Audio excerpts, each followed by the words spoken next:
10 வருஷ சாதனையை சொல்லி வாக்கு கேட்க வக்கு இல்லாதவர்கள் மத உணர்வுகளோடு விளையாடுகிறார்கள். இதை காமிச்சு ஓட்டு கேட்போம், அவ்வளவுதான். மக்களுக்கு அந்த அறிவு இருக்கும்ல சார். மக்கள் அவ்வளோ ஈஸியா ராமர் கோயிலை காமிச்சோனையா ஓட்டு போட்டுருவாங்க. போட்டுற மாட்டாங்கன்னு நம்புறோம். ஆனா இவர்கள் இதுக்கு மேல என்னென்ன செய்ய போறாங்கன்னு யாருக்கும் தெரியாது. எல்லா சமூகங்களையும், எல்லா கட்சிகளையும், எல்லா அமைப்புகளையும் இருகூறாக பிளந்த நரேந்திர மோடி சங்கராச்சாரியார் சமூகத்தையும் 2 கூறாக பிளந்து விட்டார். சில சங்கராச்சாரியர்கள் எதிர்க்கிறார்கள், சிலர் அமைதி காக்கிறார்கள். Ram the Maryada Purushottam belongs to all of India. பிரதிஷ்டை பண்றதுக்கு இந்த பிரதம மந்திரி யார்? இவர் யார்? 25 கிலோமீட்டர் தள்ளி 5 ஏக்கர் நிலத்தை ஒதுக்கி மசூதியை கட்ட சொல்லிச்சு. அவன் பிரமாதமாக கட்டிக்கிட்டு இருக்கான். அங்கே ஒரு பெரிய கேன்சர் ஹாஸ்பிட்டல் வருது. மனிதர்களுக்கு பயன்படக்கூடிய ஒரு ஸ்தலமாக அது மாறப்போகிறது. அங்கே போவாரா இந்த பிரதம மந்திரி? சோனியா காந்தி காங்கிரஸ் வேற என்ன எதிர்பார்க்க முடியும்? கலந்துக்கலைங்கிறதான் எதிர்பார்க்க முடியும்னு ஒரு விஷயத்தை. அவலமான வார்த்தைகளுக்கும் பாஜகவுக்கும் நெருங்கிய தொடர்பு உண்டு. தாலிக்கை குத்தேன்னு சோனியா காந்தியை பார்த்து சொன்னவர் தான் இப்போ இருக்க பிரைம் மினிஸ்டர். ஜெர்சி பசுன்னு சோனியா காந்தியை சொன்னவர் இப்போ இருக்க பிரைம் மினிஸ்டர். காங்கிரஸும் ராமர் கோயில் கட்டணுங்கிறதானே இல்லை, போகிறது கிடையாது. கோர் ஓட் பேங்க் பிஜேபி கிட்ட தான் இருக்கு. திறந்துற ஃபங்க்ஷனில் கலந்துக்கிறதால உங்களுக்கு ஒரு ஓட்டு கூட போகிறது இல்லை. அலையிலேயே மக்கள் வருவாங்க, வர போறாங்க. லட்சக்கணக்கில் ஜனங்க உள்ள வந்தாங்கன்னா கண்ட்ரோல் பண்ண முடியாது.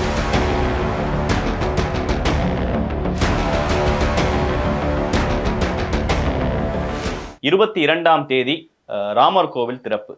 பாபர் மசூதி இடிக்கப்பட்டு அந்த இடத்துல ராமர் கோவில் கட்டப்பட்டு 22ஆம் தேதி திறக்க இருக்கிறாங்க. அங்கே பிரதிஷ்டை செய்ய இருக்கிறார் பிரதமர் மோடியும் போய் அந்த சிலையை பிரதிஷ்டை பண்ண இருக்கிறார். முதல்ல பொலிட்டிக்கலி அப்படி பார்க்கணுமா, இல்லை ஆன்மீக ரீதியாக பார்க்கணும்? பொலிட்டிக்கலாக தான் பார்க்கணும். ஏனெனில் அரசியலில் மதம் நீக்கமர கலந்து விட்டது. பக்தி உள்ளவர்கள் போய் செய்ய வேண்டிய விஷயத்தில் அரசாங்கத்துக்கு எதற்கு இவ்வளவு வேலை? ஆர்எஸ்எஸ் காரணம், விஹெச்பி காரணம், பிஜேபி காரணம் எதுக்கு இன்விடேஷனை கொடுக்குறோம்? ராமர் எல்லாருக்கும் சொந்தங்க. இந்தியாவில் பிறந்த ஒவ்வொரு குடிமகனுக்கும் ராமர் சொந்தம். ஃபாரூக் அப்துல்லா சொன்ன மாதிரி Ram the Maryada Purushottam belongs to all of India. Raman India முழுவதிலும் உள்ள அனைத்து குடிமக்களுக்கும், இந்தியாவில் பிறந்த ஒவ்வொருவருக்கும் சொந்தமானவன். அப்படி இருக்கும்போது கட்சிக்காரன் எதுக்கு இன்விடேஷன் கொடுக்குறான்? இதில் நீக்கமர மதத்தை கலந்ததும் நிர்வாகத்தை கலந்ததும் யாரு? பிரதம மந்திரிக்கு என்ன அங்கே வேலை? பிரதிஷ்டை பண்ண வேண்டியது பிரதம மந்திரி வேலையா? அது சாமியாருக்கு வேலை. அது பிரதிஷ்டை பண்றதுக்கு இந்த பிரதம மந்திரி யார்? இவர் யார்? அப்படின்னா நீ எல்லாருக்கும் பண்ணணும். நாளைக்கு அந்த சுப்ரீம் கோர்ட் 25 கிலோமீட்டர் தள்ளி 5 ஏக்கர் நிலத்தை ஒதுக்கி மசூதியை கட்ட சொல்லிச்சு. அவன் பிரமாதமாக கட்டிக்கிட்டு இருக்கான்.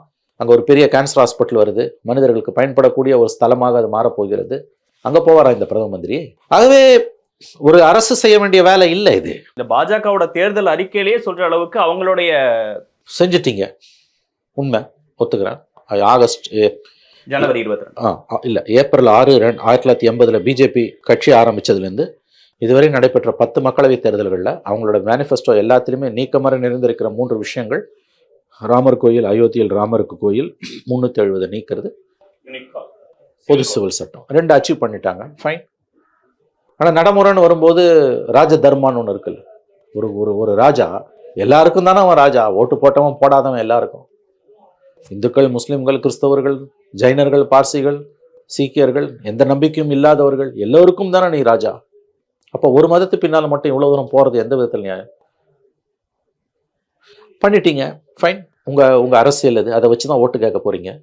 அப்போ அதற்கான எதிர்வினை இருக்கு. இந்த எலெக்ஷன் முழுக்க ராமரை வச்சு தான் இருக்கும்.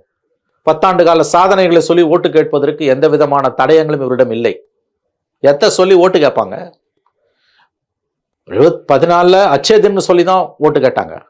19 புல்வாமா. 14 மதத்தை சொல்லி ஓட்டு கேட்கல, அச்சேதின்.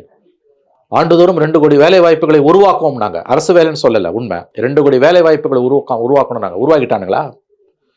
15 முதல்ல பிரதம மந்திரியோட 2வது சுதந்திர தின உரையில செங்கோட்டையில பேசும்போது விவசாயிகளின் வருமானத்தை இரட்டிப்பாக்கும் என்னாரு. இரட்டிப்பாக்கிட்டாரா? அடிக்கிட்டே போலாம். என்ன நடந்தது இந்த 10 வருஷத்துல? டிமானிட்டைசேஷனால் ஏற்பட்ட கொடூரங்கள் இன்னமும் அறியவில்லை. அப்ப இந்த 10 வருஷ சாதனையை சொல்லி வாக்கு கேட்க வக்கு இல்லாதவர்கள் மக்களோட மலிவான மத உணர்வுகளோடு விளையாடுகிறார்கள். இதை காமிச்சு ஓட்டு கேட்பான், அவ்வளவுதான்.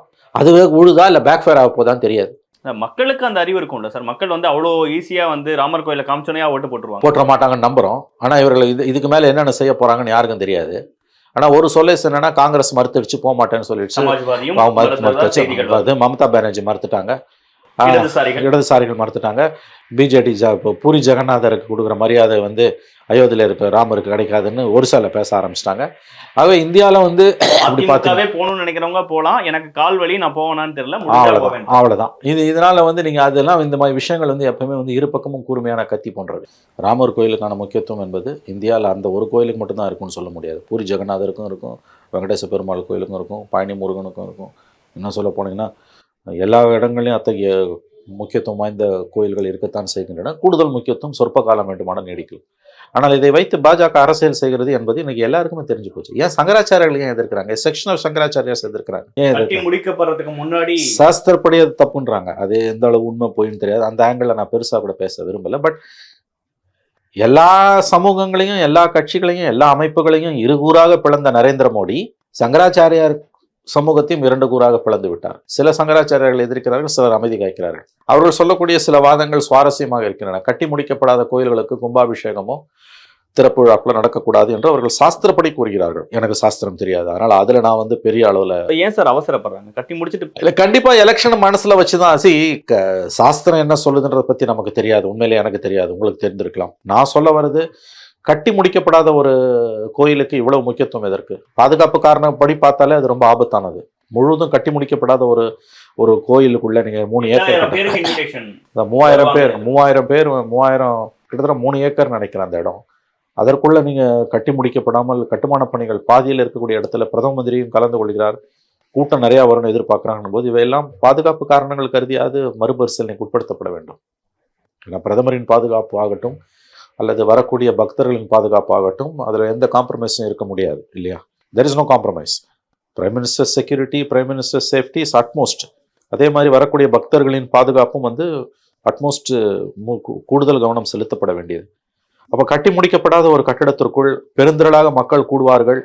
அங்கே அந்த கட்டுமான எந்திரங்கள் எல்லாம் சுற்றி நிற்கக்கூடிய ஒரு பகுதியில், ஒரு வழிபாட்டு தலத்தில் பிரதமர் போவது என்பதே கூட வந்து தெரியல. அதெல்லாம் வந்து அது எஸ்பிஜி கிளியர் பண்ணாமல் பிரைம் மினிஸ்டர் போக மாட்டார். சேஃப்டியை பொறுத்த வரைக்கும் காம்ப்ரமைஸ் இருக்காதுன்னு நாம் நம்புகிறோம். பிரைம் மினிஸ்டரோட சேஃப்டியில், பக்தர்களோட சேஃப்டிலையும் பெருந்திரளாக கூட்டம் வருன்றாங்க. 8000 பேர் இவங்க இன்விடேஷன் இல்லாமல் வெளியில் அலையிலையாக மக்கள் வருவாங்க, வரப்போகிறாங்க. அப்போ ஒரு கன்ஸ்ட்ரக்ஷன் வந்து கம்ப்ளீட்டாக முடியாதப்ப நீங்கள் இப்போ ஒன்றும் இல்லை, இப்போ பிரைம் மினிஸ்டர் வந்துட்டு போயிடுறாரு. காலையில் பிரைம் மினிஸ்டர் முடிச்சுட்டு ஐ திங்க் பை 2 o'clock என்னமோ இஸ் லீவிங். 2 o'clock 4 o'clock 12லேருந்து 2ன்னு நினைக்கிறேன், ஒரு 4ன்னே வச்சுக்கோங்களேன். அதன் பிறகு இட் வில் பி ஓப்பன்டு. சரி, அடுத்த நாள் இட் வில் பி ஓப்பன்டு. அடுத்த நாள் நீங்கள் ஓப்பன் பண்ணும்போது 23ஆம் தேதி கட்டி முடிக்கப்படாத ஒரு 3 ஏக்கர் இருக்கக்கூடிய ஒரு கோயிலில் லட்சக்கணக்கில் ஜனங்க உள்ளே வந்தாங்கன்னா கண்ட்ரோல் பண்ண முடியாது. நான் சொல்ல வருது புரியுது இல்லையா? தட்ஸ் அ சேஃப்டி ஆஸ்பெக்ட் இருக்கு. ஒன்று பிரைம் மினிஸ்டர் சேஃப்டி, அதை அஃப்கோர்ஸ் என்ஷூர் பண்ணுவாங்க, நம்ம நம்புகிறோம். ஏன்னா அன்றைக்கி ஒன்லி 8000 பீப்புள் தான் அல்ல, அன்றைக்கி பேரிகேட் பண்ணிவிடுவாங்க. பிரைம் மினிஸ்டர் புறப்பட்டு போன பிறகு அடுத்த நாள் இவங்க திறந்து விடணும். லட்சக்கணக்கில் மக்கள் வராங்க அப்படின்னும்பொழுது I think this are very புரியல எப்படி இதெல்லாம் வந்து. ஏன்னா க்ரௌட் மேனேஜ்மெண்ட்டுன்றது ரொம்ப பெரிய ஒரு விஷயம். உங்களுக்கு வந்து மிகப்பெரிய அளவில் கூட்டங்கள் கூடும்போது உங்களுக்கு அந்த ஸ்டாம்பீடு இல்லாமல் இருக்கணும். உணர்வுபூர்வமான விஷயம் தினேஷ் இது. லட்சக்கணக்கான மக்கள் நாடு பூரா அங்கே போகிறாங்க. நமக்கு சவுத்தில் தெரியல, வட இந்தியாவில் இது ஒரு பெரிய இப்பயே திருவிழா கொண்டாட்டமாக இருக்குன்றாங்க. வரக்கூடிய தகவல்கள் எல்லாம் அப்படி தான் சொல்லுது. அப்படி இருக்கும்பொழுது சங்கராச்சாரியார்கள் வந்து கட்டி முடிக்காத இடத்துக்கு கும்பாபிஷேகம் எதுக்குன்னு அவங்க மத ரீதியாக சொல்கிறாங்க. நான் பாதுகாப்பு காரணங்களால் சொல்கிறேன். அது இட்ஸ் நாட் சேஃப். சேஃப்டி ஆஸ்பெக்ட்ல இருந்து பேசுனீங்க. பொலிட்டிக்கல் ஆஸ்பெக்ட்ல BJP will use it to the hilt. கண்டிப்பா இதை பெரிய அளவில் அவங்க பயன்படுத்துவாங்க. அந்த கோயில அரசியல் யூஸ் பண்ணான்னு பேசுறது தவறுதான், பட் அது கலந்ததுதான் அப்படிங்கும்போது நம்ம பேசாமே தவிர்க்க முடியாது. தவறுலாம் இல்லைங்க, அது உண்மைங்க. அது அப்பட்டமா மதத்தை வந்து அரசியலோட கலந்து, கோயில் அரசியலோட கலந்து அடுத்த எலெக்ஷனுக்காக கோயிலை வச்சு அரசியல் பொழப்பு நடத்துறது யாரு? பிஜேபி. அப்ப யார் தப்பு பண்றது? பிஜேபி, நம்ம கிடையாது. கோயில அரசியல் சார்ந்த யார் இதுக்கு இந்த நிலைமைக்கு அவங்க இல்லாட்டி நம்ம ஏங்க பேச போறோம்? இப்ப கூட 2 நிமிஷமா என்ன பேசினேன்? Prime minister safety was utmost. பிரதமரோட பாதுகாப்புல எந்த காம்ப்ரமைஸும் கிடையாது. அவர் பத்திரமா வந்துட்டு அங்கேருந்து திரும்பி போகணும். 8000 பக்தர்கள் திரும்பணும். ஆனால் அடுத்த நாள் நீ திறந்து விட்டினா லட்சக்கணக்கில் வந்து உள்ள குவியும் போது கன்ஸ்ட்ரக்ஷன் முடியலன்னு என்னடா ஒன்றும். நீங்க பேசும்போது ஒரு இடத்துல சவுத் நார்த்னு பேசுனீங்க சார். இப்போ நார்த்ல இந்த ராமர் கோயில்ங்கிற விஷயம் பொலிட்டிக்கலி ஒரு பெரிய இம்பாக்ட் ஏற்படும். பயங்கரமா இம்பாக்ட் ஏற்படுத்தியிருக்கு. அங்கிருந்து வரக்கூடிய தகவல்கள், என்னுடைய நண்பர்கள், பத்திரிகையாளர்கள், அரசியல் தலைவர்கள், ஓய்வு பெற்ற அதிகாரிகள் நம்ம எல்லாம் பேசும்பொழுது வரக்கூடிய தகவல்கள் பெரிய அளவுல பிரதமர் கோயிலை திறந்துட்டு போன பிறகு பெரிய அளவில் அங்கே போய் குவிவது என்பது நிச்சயமா எதிர்பார்க்கப்படக்கூடிய ஒரு நிகழ்வாகத்தான் பார்க்கப்படுகிறது. அப்போ அந்த ஆஸ்பெக்ட் ஒன்று. பொலிட்டிக்கலாக நீங்கள் கேட்கறது அந்த ஹிஸ்டரியா கிளம்பிடுச்சு. ராமர் கோயிலுன்ற அந்த ஹிஸ்டரியா பெரிய அளவில் வளர்ந்துகிட்டு இருக்குது. அதுவும் media, mass media north India பூரா ஹிந்தி பெல்ட், கோர் ஹிந்தி பெல்ட்ல. இப்ப சமாஜ்வாதி புறக்கணிக்கிறாங்க, காங்கிரஸ் புறக்கணிக்கிறாங்க போது பொலிட்டிக்கலியும் அவங்க சேர்த்து பார்க்க வேண்டிய விஷயம் இருக்குல்ல. அது 22ஆம் தேதி மட்டும்தான் போல, முன்னாடியே கூட போலாம், அவங்க பின்னாடி போலாம், என்ன வேணாலும் நடக்கலாம். இல்ல, நான் சொல்றதுங்க, இந்த விஷயம் பிஜேபிக்கு பெரிய அளவில் சாதகமாக முடிவதற்கு தான் வாய்ப்புகள் அதிகம் ராமர் கோயிலை திறந்த பிறகு. ஏன்னா அதை தொடர்ந்து விசிறி விடப்பட போகிற அந்த ஹிஸ்டரியா இருக்கு இல்லையா, விப் பேஷன்ஸ், அது அதை என்கேஷ் பண்ணுறதுக்கான மெக்கானிசமும் அவங்க கிட்ட இருக்குது. அது என்கேஷ் அதை அவங்க ஊதி பெருசாக்க போகிறாங்கிறது தெளிவாக இருக்குது. பேட்டியோட ஆரம்பத்தில் சொன்ன மாதிரி வளர்ச்சியை பார்த்து இல்லை 10 வருஷத்துல என்ன செஞ்சாங்கிறதெல்லாம் பார்க்கறதுக்கு, அதெல்லாம் மீறி ராமர் கோயிலை கட்டியிருக்காங்கிறதுக்காக ஓட்டு போறதுங்கிறது அது ஒரு அடிஷ்னல் அட்வான்டேஜா, இமீடியட் ப்ரொவோகேஷனா அவங்களுக்கு வரும். கோயிலை திறக்கிறதுன்றது அவங்களுக்கு ஒரு பெரிய லாபம். அவங்க ஆங்கிள் அது ஒரு சாதனைங்க. ஏன்னா 43 வருஷமா அவங்க பேசிட்டு இருக்க, 44 வருஷமா, இந்த ஏப்ரல் வந்ததுன்னா 44 வருஷம் ஆகுது பிஜேபி ஆரம்பிச்சு. இந்த 44 வருஷத்துல அவர்கள் நாடு சந்தித்த 10 பொது தேர்தல்களையும் 10 மேனிஃபெஸ்டோவை எடுத்து பாருங்க. வெவ்வேறு விஷயங்கள் மாறி இருக்குது. உதாரணத்துக்கு அவங்களோட ஆரம்பகால மேனிஃபெஸ்டோலாம் ரொம்ப வித்தியாசமா இருக்கும். அதாவது கலப்பை தான் வேணும், டிராக்டரே கூடாதுன்னு அவங்க மேனிஃபெஸ்டோல போட்டிருக்காங்க வாஜ்பாய் பீரியட்லாம். அந்த மாதிரிலாம் மேனிஃபெஸ்டோஸ் உண்டு. ஆனா அதுக்கு பிறகு மாறுது. ஆனா ஒரு விஷயம் ரொம்ப தெளிவா அவங்க சொன்ன 3 விஷயங்கள், இந்த 3. ஸோ அவங்கள பொறுத்த வரைக்கும் அவங்க vote bank it's a very big achievement. அதை கொண்டாடுவோம். அறிவிப்பு வரல எலெக்ஷன் பத்தி. அப்படி இருக்கும்போது ஜனவரி 22 இப்படி ஒரு ஃபங்க்ஷன் நடக்கும்போது டெஃபினட்டா பொலிட்டிக்கலி ஒரு பெரிய இம்பாக்ட், மிகப்பெரிய இம்பாக்ட் அவங்கள பொறுத்த வரைக்கும் அவங்க கோர் ஓட் பேங்க்குக்கு. அந்த 3 மாநில தேர்தல் முடிஞ்ச பிறகு திஸ் இஸ் இன்டாக்ட்.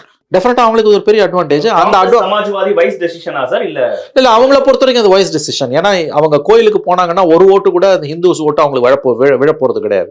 மாறா எதிராக இருக்க ஓட்டுகளும் அவங்களுக்கு திரும்பிடும். ஹிந்துஸ்ல சைசபிள் செக்ஷன் பிஜேபியோட நிக்குது இந்த விஷயத்துல, கோயில் விஷயத்துல. காங்கிரஸ் போறதாலே, சமாஜ்வாதி போறதாலே அந்த ஓட்டு அவங்களுக்கு போறது. காங்கிரஸ்க்கும் ராமர் கோயில் கட்டணுங்கிறதான நிலைப்பாடு போறது கிடையாது. கோர் ஓட் பேங்க் பிஜேபி கிட்ட தான் இருக்குது. ராமர் கோயில்கிட்ட போய் நீ இப்போ திறந்துற ஃபங்க்ஷன்ல கலந்துக்கிறதால உனக்கு ஒரு ஓட்டு கூட போறது இல்லை. ஆனா மைனாரிட்டிஸ் ஓட்டும் காங்கிரஸுக்குள்ளேயே இர்ரிலீஜியஸா செக்குலரா இருக்க ஓட்ஸ் காங்கிரஸுக்கு இருக்கு இல்லையா, அது போயிடும். அதனால வாய்ஸ் டிசிஷன் தான் அது. இட்ஸ் உங்க கேள்வி wise decision. Yes, it's a wise decision. But BJP இதை டு த ஹில்ட் யூஸ் பண்ணுமானா டு த ஹில்ட் யூஸ் பண்ணும். இது பிஜேபியோட வெற்றிக்கு வழிவகுக்குமான்றா மேபி வழிவகுக்கலாம். காங்கிரஸ் அந்த 22ஆம் தேதி ஃபங்க்ஷன்ல கலந்துக்காதத பாஜக ப்ரொபகண்டாவா பண்ணுவாங்கல்ல? கண்டிப்பா பண்ணுவாங்க. கலந்துகிட்டா காங்கிரஸுக்கு வர லாஸை விட கலந்துக்காம இருக்கிறதால வர லாஸ் கம்மி. ஸோ அந்த செக்ஸ் அண்ட் பேலன்ஸை பார்த்து தான் அவங்க பிளஸ் அண்ட் மைனஸை பார்த்து தான், ப்ரோஸ் அண்ட் கான்ஸை பார்த்து தான் இந்த டிசிஷன் எடுத்திருக்காங்க. மதம்ங்கிறது தனிப்பட்ட விஷயம், அதுல நாங்க கலந்துக்கணும்னு விரும்பல. கட்டி முடிக்கப்படாத கோயிலுக்குள்ள பண்றதுல சில முரண்பாடுகள் இருக்குங்கிற அதெல்லாமும் பேசப்படுமா மக்கள் மத்தியில? கண்டிப்பா காங்கிரஸோட இதுல அவங்க மக்கள் பிரச்சனைகளை முன்னெடுப்பாங்க நான் நினைக்கிறேன். கோயில்ல கலந்துக்காம இருக்கிறது அதுக்கெல்லாம் அவங்க டிஃபரெண்ட், அவங்க பெருசா பேச போறது கிடையாது. இந்தியா கூட்டணியில இருக்கக்கூடிய எல்லா கட்சிகளும் இந்த மாதிரி ஒரு நிலைப்பாடு தான் எடுப்பாங்க. அதை நம்ம பொறுத்திருந்து தான் பார்க்கணும். இன்னொன்று பிஜேபி இதை பெருசா யூஸ் பண்ணுவாங்க. கலந்துக்காததை வச்சு ஆன்டி ஹிந்துன்னு பிரச்சாரம் பண்ணுவாங்க.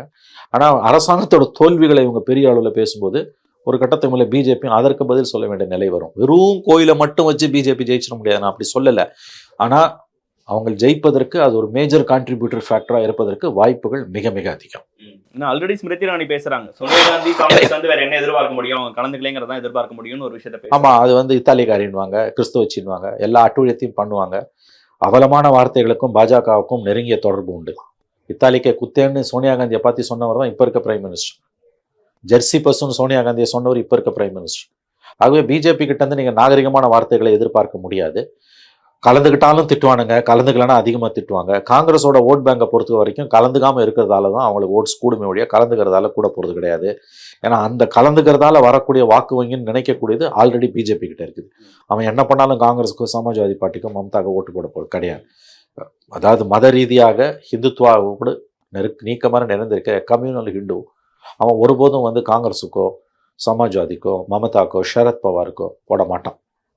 அதனால் காங்கிரஸ் வாஸ் டிசிஷன். உங்கள் கேள்வியில் 2 நிமிஷம் கிடையாது. It's a wise decision. என்ன நடக்க போகுதுன்னு பொறுத்து வந்து பார்ப்போம் சார். இவ்வளோ நேரம் உங்கள் நேரத்தையும் கருத்துக்களையும் பகிர்ந்து கொண்டமைக்கு மிக்க நன்றி சார். நன்றி தினேஷ்.